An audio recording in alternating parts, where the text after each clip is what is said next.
안녕하세요. 말씀 베이커리 893번째 시간 기도하심으로 시작하겠습니다. 거룩하신 주님 감사합니다. 주님의 말씀을 묵상합니다. 성령님께서 말씀에 조명이 되어 주시옵소서. 우리 주 예수 그리스도님의 이름으로 기도합니다. 아멘. 네, 오늘 보실 말씀은 잠언 21장 3절에서 31절까지의 말씀입니다. 주님께서는 정의와 공평을 지키며 사는 것을 제사를 드리는 일보다 더 반기신다. 자, 이것을 제사를 주님께서는 전혀 원하시지 않는다는 것으로 생각하면 안 됩니다. 제사는 드리지만 정의와 공평을 행하지 않는 삶을 주님께서는 기뻐하지 않으신다는 것입니다. 그래서 제사를 완성하는 것은 다른 것이 아니라 주님의 말씀을 지키며 살아가는 삶이라는 것이죠. 4절 보면요. 거만한 눈과 오만한 마음, 이러한 죄는 악인을 구별하는 표지이다. 주님께서는 이런 마음의 상태로 살아가는 모든 행동들을 싫어하신다는 겁니다. 그래서 그런 마음을 가지고 거만한 눈, 오만한 마음, 이러한 상태로 주님께 제사하는 것은 주님께서 기뻐하지 않으신다는 것이죠. 자, 그러면은 정의와 공평을 행하며 지키며 살아가는 삶이 구체적으로 어떤 것일까? 또 거만한 눈과 오만한 마음은 어떤 것일까? 이것이 이제 5절부터 펼쳐지게 됩니다. 부지런한 사람의 계획은 반드시 이득을 얻지만 성급한 사람은 가난해질 뿐이며 속여 모은 재산은 너를 죽음으로 몰아넣고 안개처럼 사라진다.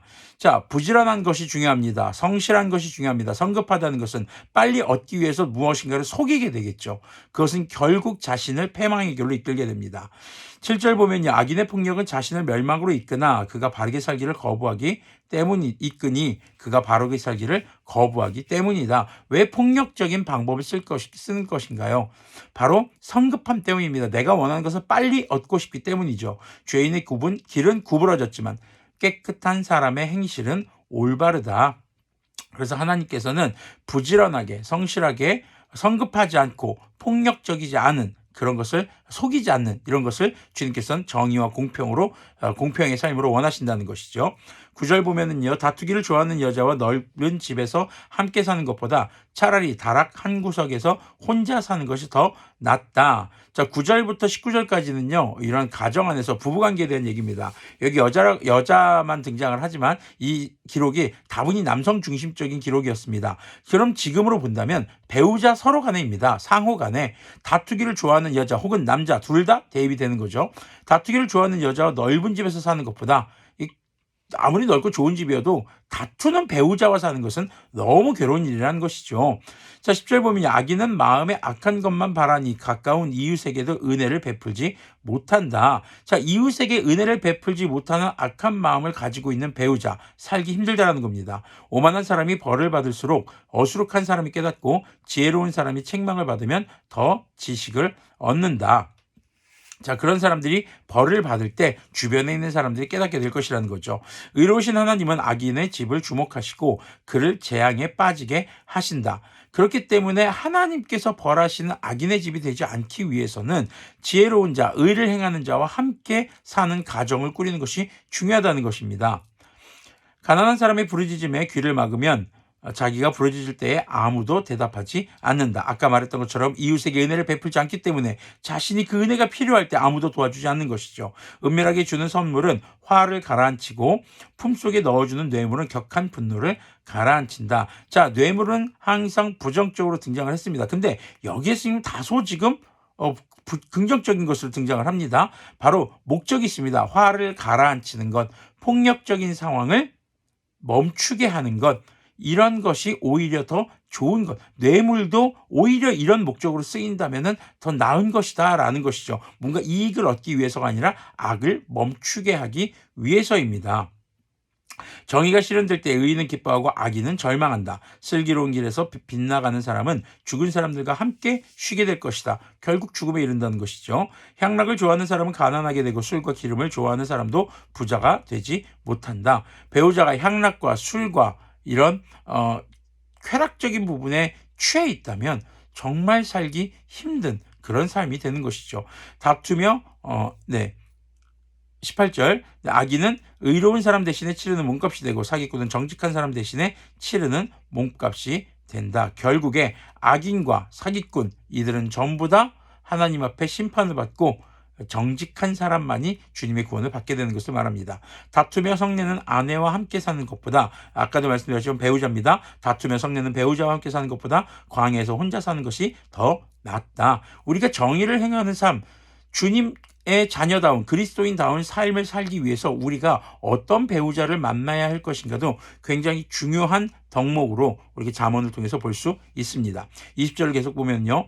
지혜 있는 사람의 집에는 값진 보물과 기름이 있지만 미련한 사람은 그것을 모두 탕진하여 버린다. 준비하지 않는 것 모두 그냥 흥청망청 써버리는 것에 대해서 이야기하는 겁니다.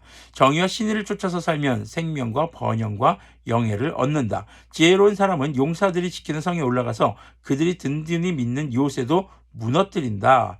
그만큼 지혜로운 사람들에게 하나님이 베푸시는 복과 또 주님이 주시는 승리가 크다는 것입니다. 입과 혀를 지킬 수 있는 사람은 역경 속에서도 자기의 목숨을 지킬 수 있다. 잠언은 계속해서 이 말에 대한 중요성을 이야기합니다. 입과 혀를 지킨다라는 것은 쓸데없는 말, 분노의 말, 저주의 말, 부정적인 말, 주님께서 기뻐하시지 않는 어리석은 말, 거만한 말, 이런 말들을 참는 것입니다. 그럴 때에 목숨도 건지게 될 것이라는 거죠.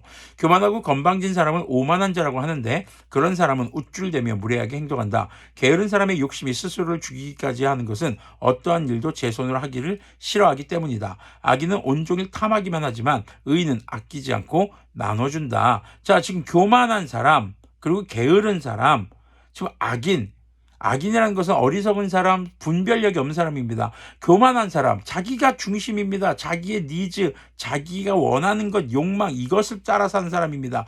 게으른 사람, 진짜 자신에게 주어진 일에 성실하지 않은 삶의 모습이죠. 그런 분별력이 없고 게으르고 방탕하게 사는 사람들, 자신이 해야 할 것조차도 하지 않는 사람들은 결국에는 하나님의 심판을 받게 됩니다. 하지만 의인은 나누어 줍니다. 27절 계속 보면요.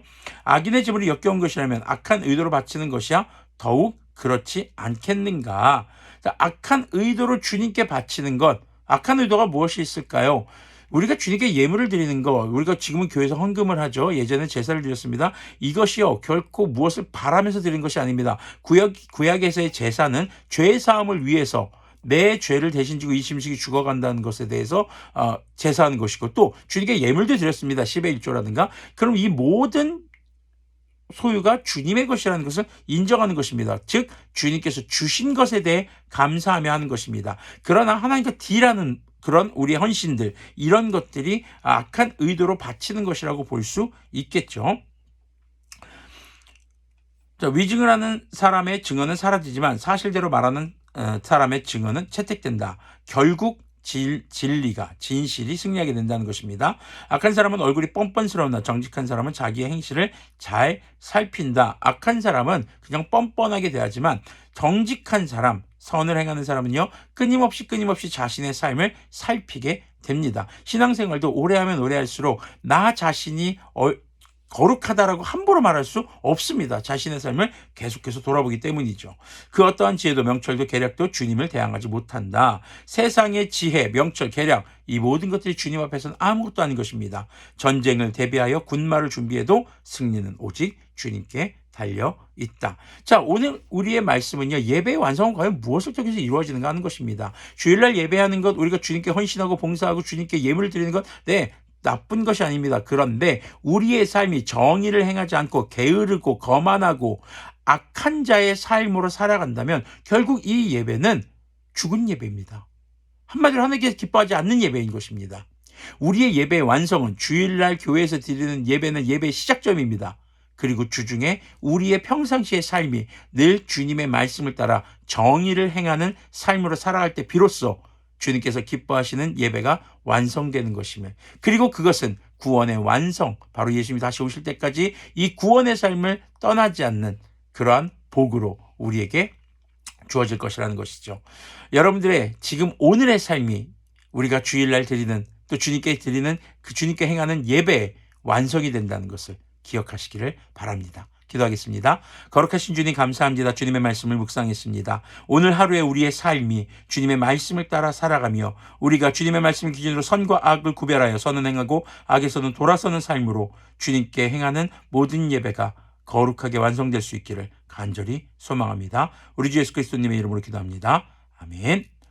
네, 오늘도 주님 앞에서 주님의 영의 인도하심을 따라 하나님의 말씀을 기준으로 선과 악을 분별하며 선은 행하고 악을 멈추는, 그렇게 우리가 행하는 예배가 주님 앞에 주님께서 기뻐 받으시는 완성된 예배가 될 수 있기를 간절히 소망합니다. 물론 예배를 완성하는 것은 나의 행위가 아니라 주님께서 베푸신 은혜가 먼저인 것을 우리는 또 기억해야 할 것입니다.